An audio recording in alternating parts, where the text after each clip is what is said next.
ಕರುನಾಡಿನ ಜನಪ್ರಿಯ ಹಾಗೂ ಜನಪರ ಗೌರವಾನ್ವಿತ ಮುಖ್ಯಮಂತ್ರಿಗಳಾದ ಶ್ರೀ ಸಿದ್ದರಾಮಯ್ಯನವರು ಇದೀಗ ತಾನೇ ಕಾರ್ಯಕ್ರಮದಲ್ಲಿ ಆಗಮಿಸಿದ್ದು ತಮ್ಮೆಲ್ಲರ ಜೋರಾದ ಚಪ್ಪಾಳೆಯೊಂದಿಗೆ ಗೌರವಾನ್ವಿತ ಮುಖ್ಯಮಂತ್ರಿಗಳನ್ನು ನಾನು ಈ ವೇದಿಕೆ ಪರವಾಗಿ ಸ್ವಾಗತಿಸ್ತಾ ಇದ್ದೇನೆ.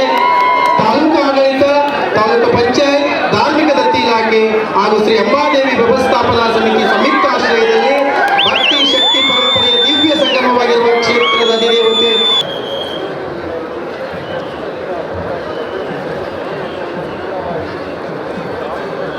ಸಾರ್ವಜನಿಕ ಬಂಧುಗಳೇ, ನಿಮಗೂ ಎಲ್ಲ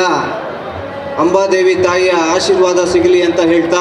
ನನ್ನ ಈ ಸ್ವಾಗತ ಭಾಷಣವನ್ನು ಮುಗಿಸ್ತೇನೆ. ಶ್ರೀ ವೆಂಕಟಗೌಡ ಬಾಬುಗೌಡ ಬಾದರ್ಲಿ ಅಧ್ಯಕ್ಷರು, ನಗರಾಭಿವೃದ್ಧಿ ಪ್ರಾಧಿಕಾರ ಸಿಂಧನೂರು ಅವರನ್ನು ನಾನು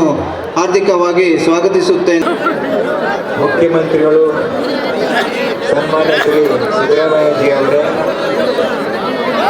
ಹಿರಿಯರು, ಆತ್ಮೀಯರಾದ ಸಾರಿಗೆ ಮತ್ತು ಮುಜರಾಯಿ ಮಂತ್ರಿಗಳಾದ ಸನ್ಮಾನ್ಯ ಶ್ರೀ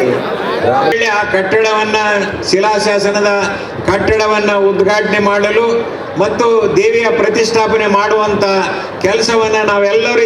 ಬಸನಗೌಡ ಅವರೇ, ಇನ್ನೋರ್ವ ಶಾಸಕ ಮಿತ್ರರಾದ ಗುರುವ್ಯಾಳ ಬಸನಗೌಡ ಅವರೇ, ವಿಧಾನ ಪರಿಷತ್ತಿನ ಸದಸ್ಯರಾದ ಆತ್ಮೀಯರು ಗೆಳೆಯರಾದ ವಸಂತ್ ಕುಮಾರ್ ಅವರೇ, ಇನ್ನೋರ್ವ ವಿಧಾನ ಪರಿಷತ್ತಿನ ಸದಸ್ಯರ 15 ಬಸ್ಸುಗಳನ್ನ ವಿದ್ಯಾರ್ಥಿಗಳಿಗಾಗಿ ಕೊಟ್ಟಿರ್ತಕ್ಕಂಥ ಕೊಡುಗೆ ಸಿದ್ದರಾಮಯ್ಯನವರಿಗೆ ಸಲ್ಲುತ್ತೆ ಎಂಬ ಮಾತನ್ನು ನಾವು ಯಾವುದೇ ಕಾರ್ಯಕ್ರಮವನ್ನ ಪ್ರಾರಂಭಿಸುವುದರ ಮೂಲಕ, ದೀಪ ಬೆಳಗುವುದರ ಮೂಲಕ ಆ ಅಭವನಲ್ಲಿ ಯಾವ ವಿಘ್ನಗಳು ಬರದಂತೆ ಕಾಪಾಡು ಎಂದು ಆಶಿಸೋಣ.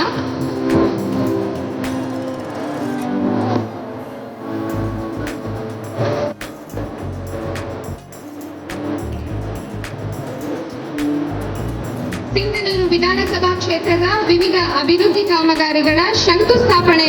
ಮತ್ತು ಲೋಕಾರ್ಪಣೆ, ಹಲವು ವಿವಿಧ ಅಭಿವೃದ್ಧಿ ಕಾಮಗಾರಿಗಳ ಶಂಕುಸ್ಥಾಪನೆ ಮತ್ತು ಲೋಕಾರ್ಪಣೆ ವೇದಿಕೆಯ ಬಲಭಾಗದಲ್ಲಿರುವ ನಿಮ್ಮ ವೇದಿಕೆಯ ಮೇಲೆ ಇದೀಗ ತಾನೇ ಆಗಮಿಸಿರುವ ಉದ್ಘಾಟನೆ ಮಾಡಿರ್ತಕ್ಕಂಥ ಕಾಮಗಾರಿ ಈ ಗ್ರಾಮಗಳ ಸೋಮಲ ಶ್ರೀ ವಸಂತ್ ಕುಮಾರ್ ಅವರೇ, ಇನ್ನೊಬ್ಬರು ವಿಧಾನ ಪರಿಷತ್ತಿನ ಸದಸ್ಯರಾದಂಥ ಬಸನಗೌಡ ಬಾದರ್ಲಿ ಅವರೇ, ನನಗೆ ಹೇಳಿರಲಿಲ್ಲ ಅಂತ ಅನಿಸುತ್ತೆ. ಇಲ್ಲಿ ಬಂದ ಮೇಲೆ ಗೊತ್ತಾಯಿತು ಅಂಬಾದೇವಿಯವರ ಜಾತ್ರೆ ಇದೆ, 2 ಕೋಟಿ ಖರ್ಚು ಮಾಡಿದ್ದೇವೆ, ಉಳಿದ ಹಣವನ್ನು ಕೂಡ ಬಿಡುಗಡೆ ಮಾಡಿ ಅದನ್ನು ಖರ್ಚು ಮಾಡ್ತಕ್ಕಂಥ ಕೆಲಸವನ್ನು ನೆನಪಿನ